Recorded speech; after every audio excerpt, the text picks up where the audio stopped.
اللہ تعالیٰ کے پاک نام کے ساتھ جو رحمان بھی ہے اور رحیم بھی، آپ کا میزبان داؤد طاہر آپ کی خدمت میں حاضر ہے۔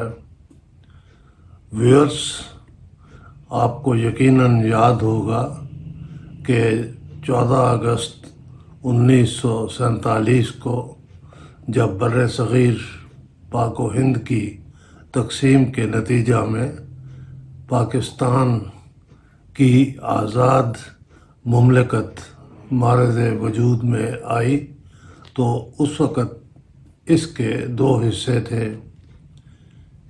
ایک وہ حصہ جس میں ہم آج کل رہائش پذیر ہیں، اسے مغربی پاکستان کہا جانے لگا تھا، اور دوسرا وہ حصہ جسے مشرقی پاکستان کا نام دیا گیا تھا۔ ان دونوں حصوں کے درمیان بھارت کا وسیع و عریض علاقہ تھا، لیکن جغرافیائی دوری کے باوجود ان دونوں حصوں کے لوگوں کے دل ایک ساتھ دھڑکتے تھے۔ یہ سلسلہ 1971 تک یوں ہی چلتا رہا، لیکن پھر نہ جانے چشم فلک کو اس ملک کے رہنے والوں کی کون سی ادا پسند نہ آئی کہ وہ حصہ جو مشرقی پاکستان کہلاتا تھا پاکستان سے الگ ہو کر بنگلہ دیش کی شکل اختیار کر گیا۔ 16 دسمبر 1971 کو جب پاکستانی افواج کو ہتھیار ڈالنا پڑے، اس وقت پاکستانی افواج کے علاوہ بہت سے سویلینز جن کا تعلق مغربی پاکستان سے تھا ہندوستان کی قید میں چلے گئے۔ بتایا جاتا ہے کہ ان کی تعداد 90,000 یا اس کے لگ بھگ تھی۔ لمبا عرصہ ان سب لوگوں کو، جن میں بچے اور عورتیں بھی شامل تھیں، قید و بند کی صعوبت برداشت کرنا پڑی، لیکن پھر شملہ ایگریمنٹ کے تحت ان قیدیوں کی اپنے وطن واپسی ہوئی۔ قید میں گزرا ہوا ان کا زمانہ ان کے لیے سوہانے رو بنا ہوا تھا، چنانچہ ان میں سے بعض افراد نے اپنے حالات کتابی شکل میں تحریر کیے۔ بعض افراد نے مختلف رسائل اور اخبارات کو انٹرویوز کی شکل میں اپنے حالات ریکارڈ کروائے، اور جب یوٹیوب کا سلسلہ شروع ہوا تو کئی افراد نے یوٹیوب پر بھی اپنے انٹرویوز ریکارڈ کروائے۔ میرے ایک بہت عزیز دوست تھے، رانا منور احمد، فوج میں تھے، لیفٹیننٹ کرنل ہو کر ریٹائر ہوئے۔ وہ بھی ان 90,000 قیدیوں میں شامل تھے۔ جب ملاقات ہوتی اور ان دنوں کا تذکرہ چل نکلتا، وہ کوئی نہ کوئی واقعہ سناتے، دل کو تکلیف ہوتی، لیکن پھر مجھے ایک بار خیال آیا کہ میں ان سے کیوں نہ کہوں یہ اپنی ان یادداشتوں کو تحریری شکل دے دیں۔ ہم نے اکٹھے بیٹھ کر ایک سوال نامہ مرتب کیا، اور ان سوالوں کے جواب کرنل صاحب نے تحریری طور پر مجھے دیے۔ اس تحریر میں، جو یقیناً پڑھنے کے لائق ہے، بہت سی نئی باتیں بھی ہیں اور چشم کشا باتیں بھی۔ وہ لکھتے ہیں، ہندوستانی قید میں گزرے ہوئے کم و بیش 3 سال میری زندگی کا ایک المناک باب ہیں، تاہم مجھے خوشی ہے کہ وطن عزیز کے دفاع میں مجھے یہ قربانی پیش کرنے کا موقع ملا۔ قید میں بے شک کوئی تکلیف نہ ہوتی تو قید ہی ہے، اور اس اذیت کا اندازہ صرف انہی لوگوں کو ہو سکتا ہے جو اس تکلیف میں سے گزرے ہوں۔ ان سے اس قید کے زمانے کی تفصیلات بتانے کو کہا گیا تو انہوں نے جواباً لکھا، ڈھاکہ 16 دسمبر 1971 کو فعال ہوا۔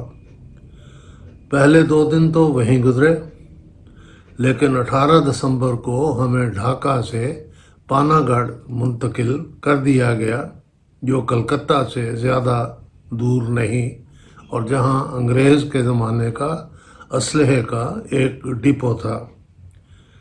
وہاں 100 کے قریب اگلوز تھے، اور وہ پھر اگلوز کی وضاحت کرتے ہوئے لکھتے ہیں کہ وہ گنبد نما عمارتیں جن میں اسلحہ سٹور کیا جاتا ہے انہیں اگلو کہا جاتا تھا۔ ان اگلوز کو خاردار تاروں سے بند کر کے ہمارے لیے کیمپ تیار کیا گیا تھا۔ ایک اگلو میں 80 افسران ٹھونسے ہوئے تھے۔ قیدیوں کو باہر نکلنے کی اجازت تھی، نہ ایک اگلو والا دوسرے اگلو والے سے بات کر سکتا تھا۔ اگر کوئی قیدی کسی طرح باہر نکل بھی آتا تو گارڈ فوراً اس پر رائفل تان لیتا اور تحکمانہ لہجے میں اسے اندر جانے کو کہتا۔ کھانے پینے کا بالکل کوئی انتظام نہ تھا، چنانچہ مجھے یاد ہے کہ ہمیں روٹی ہاتھ میں پکڑا دی جاتی اور پتلی سی دال اوپر ڈال دی جاتی۔ ہم فقیروں کی طرح ہاتھ پھیلا کر یہ ناشتہ یا کھانا قبول کرتے تو بڑی شرمندگی ہوتی، لیکن حالات کے جبر پہ رونے کے علاوہ ہم کر بھی کیا سکتے تھے۔ ان سے پوچھا یہ گیا تھا کہ وہ پانا گڑھ کیمپ میں کتنا عرصہ رہے۔ جواباً لکھتے ہیں، اب پورے طور پر یاد نہیں، ممکن ہے 2 ماہ یا اس سے کچھ کم و بیش۔ اگر میں غلطی نہیں کر رہا تو فروری 1972 کی ایک صبح ہندوستانی فوج کا ایک افسر ایک فہرست پکڑے ہمارے اگلو میں آیا اور اعلان کیا کہ فلاں فلاں قیدی کو آج کسی دوسرے کیمپ میں شفٹ کیا جا رہا ہے، لہذا وہ تیار رہے۔ ٹرین اگلو کے اندر ہی آ گئی اور ہم اس میں سوار ہو گئے۔ آپ کو پانا گڑھ سے کس شہر میں لے جایا گیا؟ اس سوال کا جواب ذرا طویل ہے۔ وہ لکھتے ہیں، ہمیں معلوم نہ تھا کہ ہمیں کہاں لے جایا جا رہا ہے۔ ٹرین کی کھڑکیاں بند تھیں اور دروازوں پر تالے پڑے ہوئے تھے۔ کھڑکی کھولنے کی اجازت نہ تھی، لہذا ہمیں اندازہ نہ ہو پایا کہ ہماری منزل کیا ہے۔ ہاں، جب گاڑی کسی اسٹیشن پر رکتی تو ہم آہستگی سے کھڑکی سرکانے کی کوشش کرتے، اور اگر کوئی گارڈ اس وقت سامنے نہ ہوتا تو ہم پلیٹ فارم پر نظر دوڑانے میں کامیاب ہو جاتے۔ راستے میں ہمیں کھانے پینے کے لیے کوئی چیز نہ دی گئی، لیکن سفر تھا کہ ختم ہونے میں نہیں آ رہا تھا۔ 24 گھنٹے سفر کے بعد ہماری بہت بری حالت ہو گئی اور ہم بھوک سے مرنے کے قریب پہنچ گئے۔ ایک اسٹیشن پر گاڑی رکی تو پلیٹ فارم کی